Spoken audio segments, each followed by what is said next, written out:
Bien, jóvenes, vamos a iniciar nuestro análisis.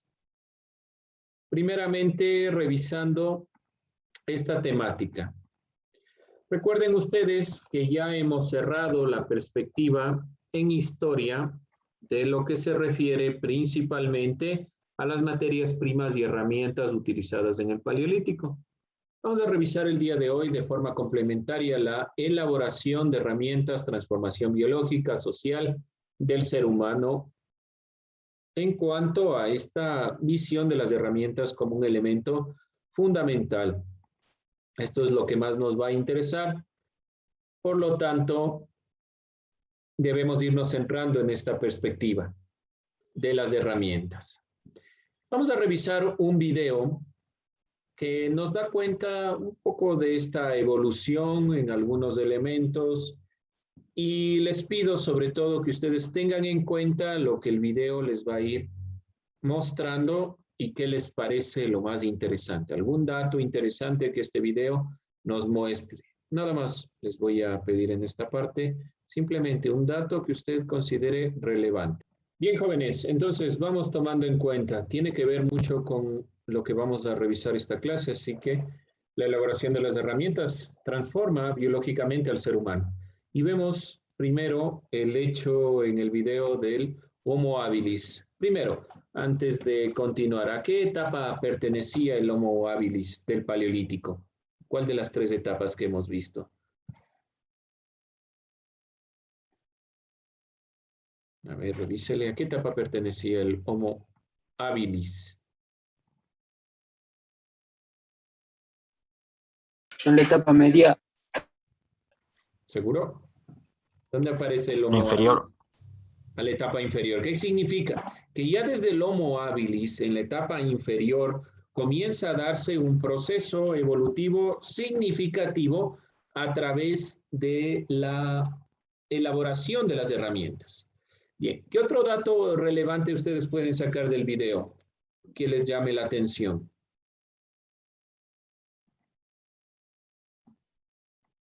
¿Qué otro elemento importante podemos obtener?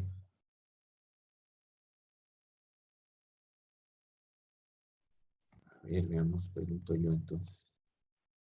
¿Qué me dice? La manera de pensar del Homo habilis, que si cortaba la mano podía cortarla algo más.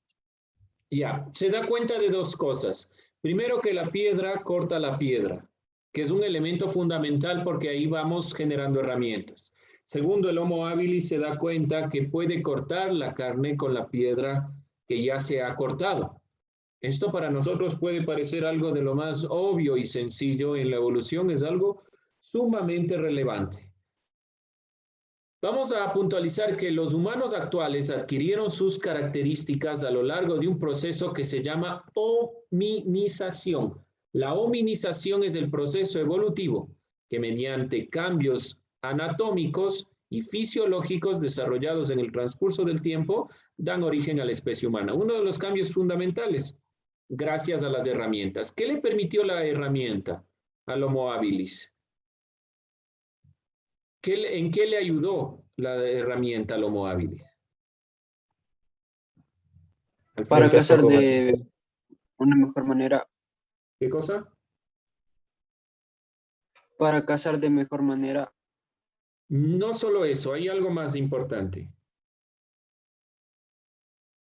Para empezar a comer mejor. Para empezar a comer mejor. Muy bien.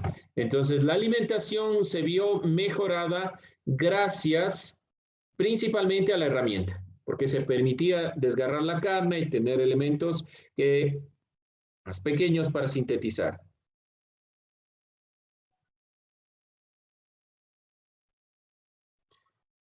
Bien, entonces vemos que uno de los elementos fundamentales para la evolución ha sido la creación de herramientas.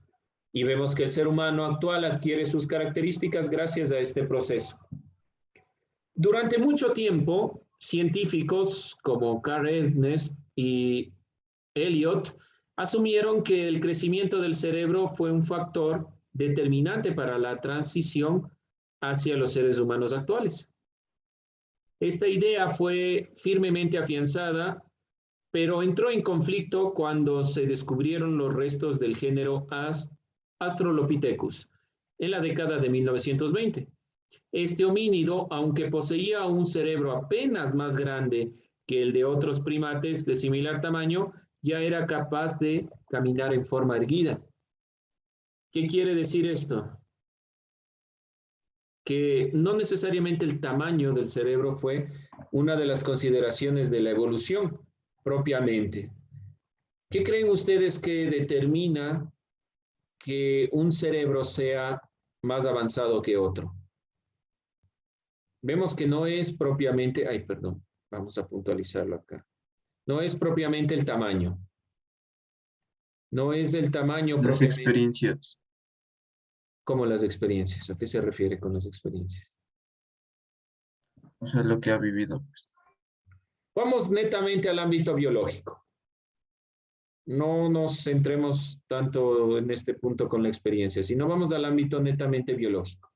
¿Qué determina que Un nuevo homínido, uno de los mayores inventores de... ustedes qué le determina propiamente a un cerebro diferente del otro?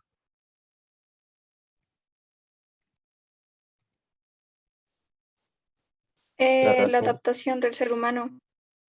Una de las consideraciones en general de los mamíferos para su supervivencia ha sido la adaptación. Sin la adaptación, los mamíferos no hubieran sobrevivido de fondo.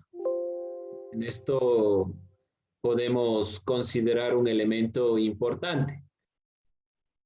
¿Qué más podrá ser? Vamos a ver una imagen en cuanto al cerebro, solo en cuanto al cerebro. ¿Qué diferencia pueden ver ustedes? No se centren en esto, que es lo que comúnmente se conocía, la consideración del tamaño. No se centra en el tamaño, porque el momento que se encuentra el Australopithecus, vemos que no es tan determinante el tamaño del cerebro, pero debe haber otro factor. ¿Qué pueden observar en el cerebro del ser humano a diferencia de los otros animales que vemos ahí, parientes? La ¿Qué es más grande? No, Eso es justamente lo que le digo. No se centra en el tamaño. Primero que digo, lo primero que usted... cambia un poco la forma. Un poco la forma, ¿ya? Miren estos cerebros de los diferentes homínidos. El cerebro anterior es mucho más grande tal vez que nuestro cerebro. La forma es algo fundamental a tomar en consideración. ¿Qué característica ve en la forma del cerebro humano? Mire. ¿Sí? Tiene más hendiduras. Tiene muchas más hendiduras. Tiene más hendiduras que los demás cerebros. Primera consideración importante. La forma, evidentemente, tiene que ver también con la posición craneal, por la forma del cráneo del ser humano, como ustedes pueden ver en la imagen de abajo. Pero en una cierta época se creía que el tamaño era el que determinaba de este al cerebro humano. Pero vemos que no es tan determinante, ¿sí? Hay elementos que sí debemos considerar. Miren aquí, cerebelos. Y sobre todo la forma.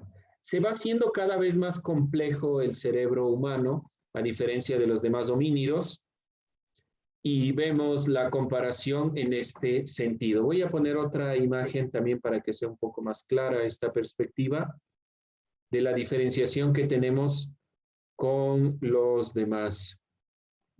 Está un poco pixelada en la imagen, pero usted puede visibilizar aquí, ¿sí? Primero, la separación de los hemisferios y la complejidad de los surcos en el cerebro, que van determinando la diferenciación entre uno u otro animal, ¿sí? Ese es uno de los elementos fundamentales. Por eso el tamaño ya no es uno de los elementos importantes.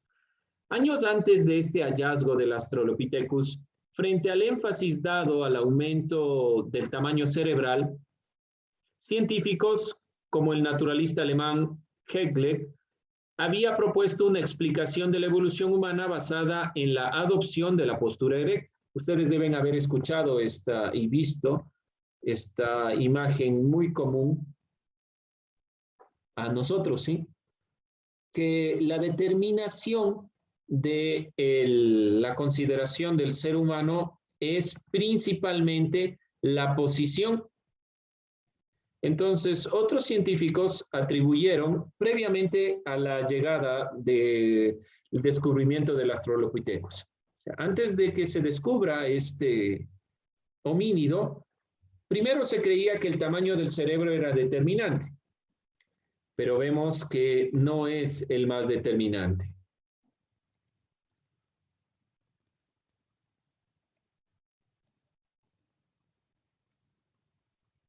Dentro de esta consideración también nosotros podemos entender que existen otros animales que tienen cerebros más grandes y no por esta conformación tienen la misma idea que la nuestra. Entonces, ¿qué le va determinando? Es sobre todo estas conformaciones, tal vez los surcos, las hendiduras, algunos elementos que todavía nos hace falta investigar de mejor manera. Que un área de la ciencia, la propiamente neurociencia, trata de ir investigando en este sentido. Se han hecho muchas comparaciones entre las conformaciones de los diferentes cerebros para ir entendiendo propiamente cómo funcionan cada una de las conformaciones en esta construcción de la mente humana. Entonces, no es propiamente el cerebro humano el cerebro más grande que existe, pero el cerebro humano tiene una conformación diferente a los demás. Dentro de esta misma idea, otros científicos no convencidos del tamaño le dieron la importancia al estar erectos, y dentro de esta consideración entonces se fue teniendo en cuenta que el estar erecto le permitía al ser humano ser más potencialmente hábil para la locomoción. Locomoción significa traslado de un lugar a otro, y para la manipulación de objetos. Ustedes deben recordar que el pulgar oponible, este elemento que nosotros tenemos que nos permite manipular de diferente manera los objetos, también es una de las características de la evolución y que se le da como elemento importante. ¿Cuál creen ustedes que es la diferencia fundamental entre nosotros como seres humanos y los demás homínidos? Ya viendo algunas de las características. ¿Qué creen que es la característica fundamental del ser humano que le hace diferente a los demás? La razón. Pero sea más concreto. Está bien lo de la razón, está bien si vemos en ámbitos filosóficos, pero un poco más allá de la razón, más concretamente.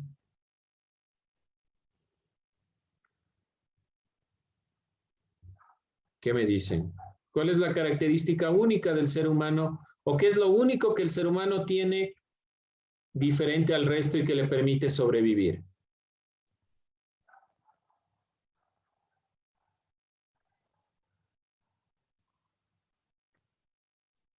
Ni idea. Se cuestiona, se cuestiona y resuelve el problema.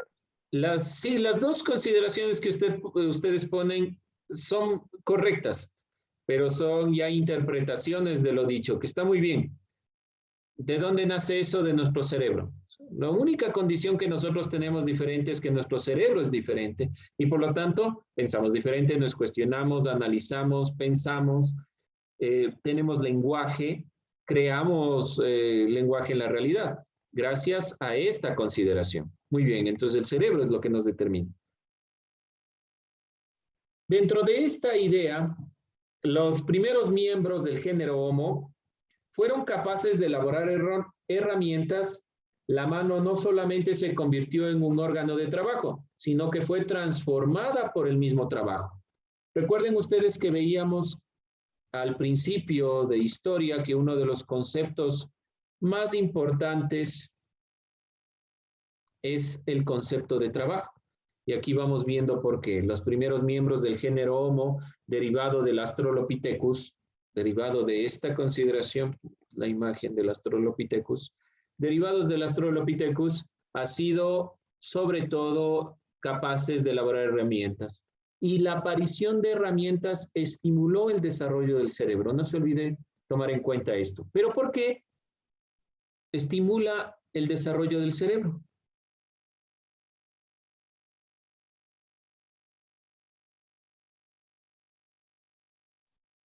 No digo que ha hecho que el cerebro sea diferente, sino que estimula al cerebro. ¿Por qué será? ¿Qué se les ocurre? ¿Por qué estimulará ¿Se los puso a sentido? pensar? Ya muy bien, ¿se puso a pensar en qué? ¿En qué? En cómo la piedra cortaba, tenía el poder de cortar. Primera noción, ¿no es cierto? Lo que nos dice el video. ¿Por qué la piedra tenía la posibilidad de cortar a otra piedra? ¿Y por qué esa piedra cortada me permitía cortar la piel? Primer elemento. Muy bien. ¿Qué más? ¿Qué más se le ocurre? ¿Por qué más estimulará el desarrollo del cerebro la creación de herramientas? Porque al aparecer las herramientas estimula el cerebro y realmente el momento que aparecen las herramientas comienza a complejizarse el cerebro, partes de hacerse un poco más grande, sea mínimamente o no, pero el cerebro va evolucionando. ¿Por qué? ¿Qué permitió las herramientas? El video también nos decía esto.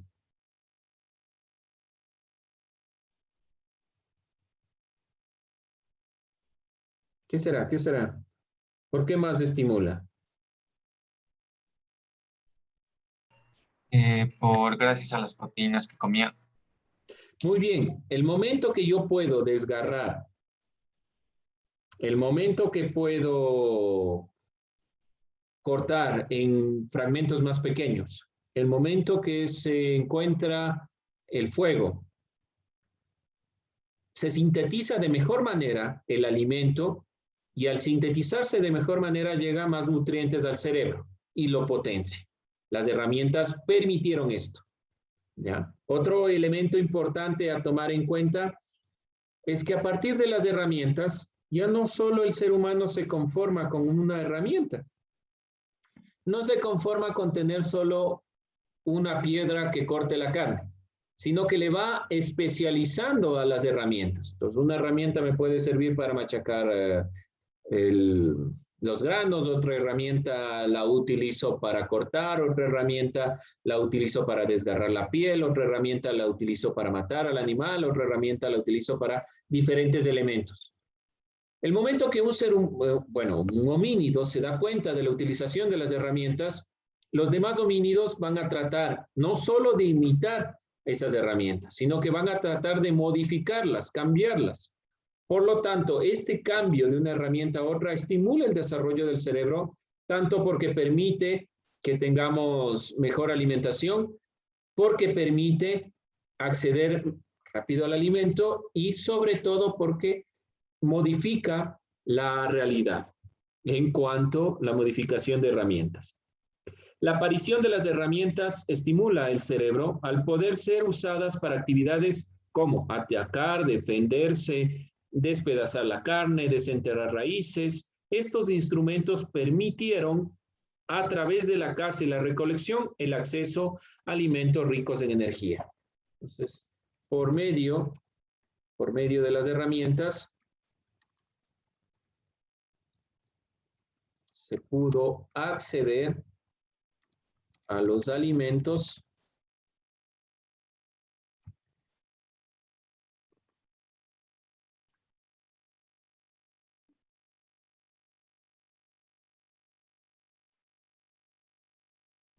vamos así, a mejores. Y el ser humano fue conformándose gracias a este proceso. Solamente entonces fue posible la aparición de manifestaciones humanas tales como el lenguaje y el pensamiento simbólico complejo. Gracias a esto se da entonces la posibilidad de la aparición del lenguaje complejo, lo que ustedes decían, de la razón. ¿Gracias a qué se da esto de la razón? A entender a un concepto complejo con relación al cerebro y a la conformación propia del lenguaje y el entendimiento. Gracias a los alimentos. Bien, con esto nosotros vamos cerrando la elaboración de herramientas, la transformación biológica y social del ser humano. La siguiente clase estaremos cerrando estos temas con los modos de producción y relaciones sociales en el Paleolítico, que un poco el primer video que nosotros observamos. Recuerden ustedes que se refiere directamente a la conformación del Paleolítico superior, medio, los modos de producción, que habla del arte también. También habla sobre los elementos sociales, la relación social que tenían.